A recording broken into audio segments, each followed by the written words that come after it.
Fala galerinha aqui do canal, tudo bem? Tempão que a gente não se vê, né? Então, eu tirei umas férias com minha família, a gente viajou, inclusive eu vou fazer alguns vídeos sobre essas férias, que acho que muita gente tem interesse em saber como é que é viajar com uma criança com mielo e ainda mais uma criança cadeirante, né? Então, dando continuidade aos vídeos sobre a mielomeningocele, hoje eu vim conversar com vocês sobre a hidrocefalia e a malformação de Arnold-Chiari do tipo 2.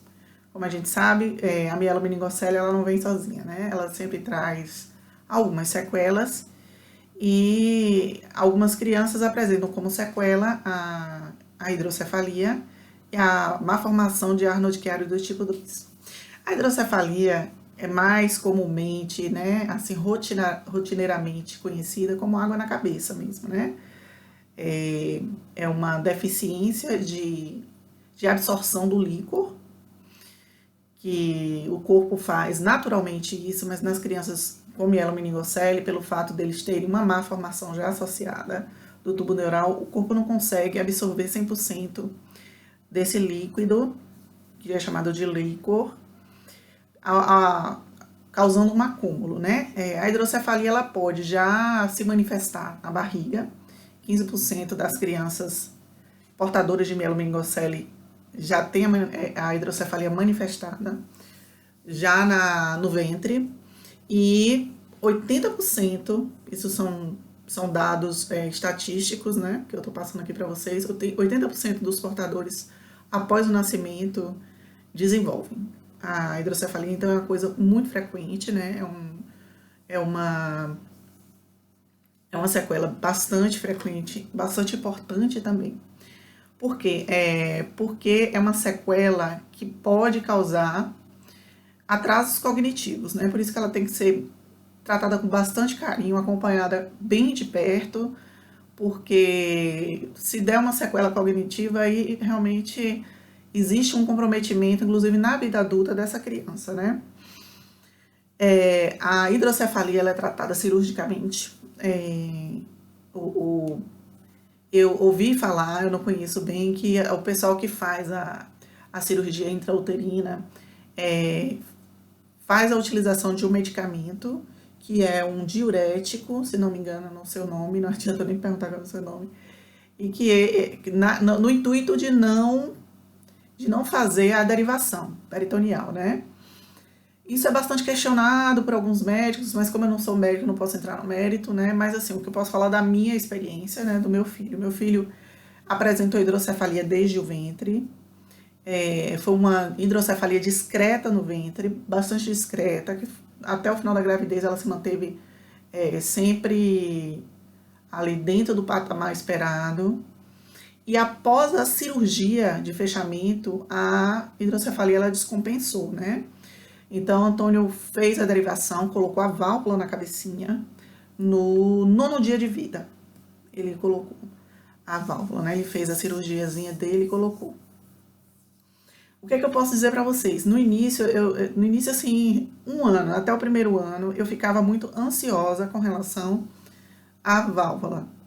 Porque era uma coisa visível na época, né? A criança ela é muito pequena, a válvula ela é proeminente na cabeça, então você olha para a criança, você vê a válvula. Não que ela fique exposta, entenda, porque você vê o volume da válvula, né, pelo cabelinho. Aquilo me causava uma ansiedade muito grande, que eu tinha muito medo. Não é porque eu morava no interior mesmo, brabo, assim, para eu chegar em Salvador ou em Brasília, digamos assim, demoraria horas, entendeu? Então eu ficava muito ansiosa. E o neurocirurgião que acompanha Antônio é uma pessoa maravilhosa, que eu recomendo 100%, de olhos fechados, assim, que é o Dr. José Roberto Tude. Ele sempre foi muito, mas muito, muito, muito legal comigo, sabe? Porque, assim, toda vez que eu tinha uma ansiedade, eu ligava de lá do interior e ele me acalmava bastante, entendeu? Então, a gente precisa realmente tentar manter essa calma. Uma coisa que eu fazia e que eu não recomendo, inclusive foi uma solicitação do Dr. Tude, era fazer eu mesma a medição do perímetro cefálico, né? O perímetro cefálico nada mais é do que tirar a medida da cabeça da criança. Só que é o seguinte, nós estaremos com uma criança muito pequena, com um desenvolvimento extremamente acelerado, logicamente que a cabeça vai crescer e isso vai lhe causar uma ansiedade maior. Por que que não deve ser você, mãe, que tire essa medida? Porque na criança com hidrocefalia não basta só a medida. Você precisa também ver qual que é o desvio padrão do crânio dessa criança, porque ela não vai ter a cabeça do tamanho de uma criança neurotípica, tá? Então ela tem um desvio padrão. O crescimento da cabeça dela tem que acompanhar esse desvio padrão. E quem é que calcula esse desvio padrão, mãe? O neurocirurgião. Então, assim, não adianta você ficar tirando diariamente o perímetro cefálico do seu filho, porque isso só vai lhe causar uma ansiedade maior, tá? Então, vamos controlar a ansiedade, levar num posto de saúde, né? Que lá o pessoal tem condição de fazer essa medição corretamente para você. E não precisa ser diariamente, gente, não precisa ser diariamente. Quando for levar para fazer tudo certinho, o médico ele vai tirar essa medida, entendeu? Normalmente, isso aí é rotina, tá? Então vamos guardar essa ansiedade. Só que assim, você pai e mãe, vocês têm uma coisa muito importante que é o que eu chamo que é o senso aranha da mãe e do pai. Então você conhece seu filho, você sabe quando o filho não tá bem, né? E nenhum médico vai ter esse feeling, só você. Então existem alguns sinais que a gente precisa ficar bastante atento, né? Com relação à válvula. Por quê? Porque a válvula pode parar de funcionar sem dar aviso prévio, entendeu? E se isso acontecer, a gente tem uma janela muito curta para procurar o médico e verificar junto a ele se vai ser necessária a revisão dessa válvula. O que é a revisão da válvula? É a troca, é uma nova cirurgia, entendeu? Mas não se preocupe, tem crianças que botam a válvula uma vez e só vão tirar quando o catéter fica curto lá na frente. Bom, mas a gente precisa conhecer, precisa entender para ficar atento aos sinais, tá? A válvula ela pode entupir ou ela pode infeccionar, tá bom? Ou ela pode acontecer as duas coisas ao mesmo tempo. O que que acontece quando a válvula ela entope, né? O bloqueio da válvula, e por que que ela entope? O cérebro e o nosso corpo, eles são muito sábios, né? E defensores da criatura humana. A válvula, ela é presa na calota craniana, a válvulazinha, um catéter de silicone é colocado dentro do crânio e a outra ponta do catéter passa por aqui e fica no abdômen, onde o líquido ele é drenado, entendeu? Então ele fica drenando ali de eterno, dependendo de como o médico acompanha, um pouco mais rápido, um pouco mais devagar, ok? O que que acontece? Aqui no cérebro existe uma coisa chamada plexo coroide, que pode envolver a ponta do catéter de silicone e entupir. Bem como na válvula, algumas células podem se juntar, a que fica na barriguinha pode se juntar e também entupir ali, tá? O que que acontece? Nesses casos, a criança vai apresentar alguns sinais. Se ela for muito pequenininha e tiver ainda a moleira aberta, a moleira é aquela parte mais mole do crânio, a primeira coisa que você vai perceber é que ela vai ficar abaulada, ela vai ficar alta. Mesmo a criança tranquila, sem chorar, ou deitada, você vai perceber que a moleira vai ficar alta. E aí, ficando abaulada, já é um dos sinais de que essa válvula tá precisando ir no neurocirurgião para poder ver. Fora isso, você pode apresentar, a criança pode apresentar, né? Irritabilidade, um aumento de temperatura. Se você prestar atenção, quando ela entope, a cicatriz aqui da mielo, ela junta líquor também. Então, ela fica também abaulada, alta, entendeu? Então, outro sinal legal que vocês podem perceber é que a criança ela fica com aquele olhar poente. Ela fica olhando para baixo, sabe? Você fala com ela e tal, ela tá sempre olhando para baixo. Porque como o cérebro ele tá cheio de líquido, ele começa a pressionar o nervo óptico aqui e aí o olho ele cruza para baixo. Entendeu? Então assim, apresentou algum desses sintomas, você percebeu que a criança não tá bem? Neurocirurgião. Corre. Outra coisa que pode acontecer com a válvula é a válvula infeccionar. Pode acontecer. E aí a gente precisa realmente estar atento, porque essa é uma situação que precisa ser resolvida muito rápido, tá? O que acontece quando a válvula apresenta, né, sinais de infecção? A criança vai ficar irritada, ela vai ter um aumento de temperatura, ela vai perder o apetite.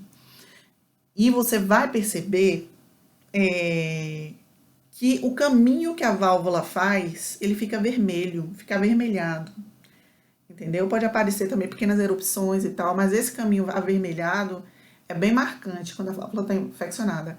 Nesses casos, mãe e pai, corra com a criança que tem que revisar, aí vai ter que revisar a válvula mesmo, que tem que trocar, tá bom?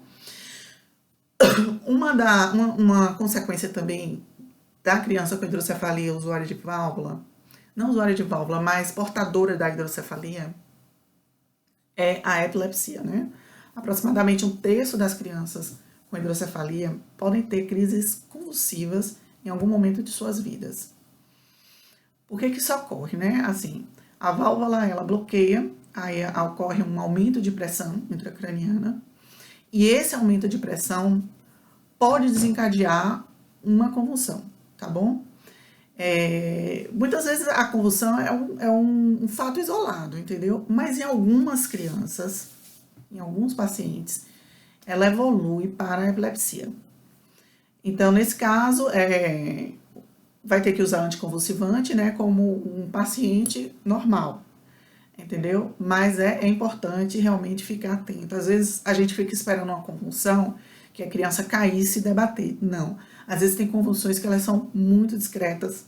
A criança para, fica tremendo alguma coisa, entendeu? Se você perceber que a criança está diferente, parada demais, ou com alguma movimentação diferente do que é o esperado, com o olhar perdido, vá no neurocirurgião, entendeu? Vá, procure o médico para poder avaliar.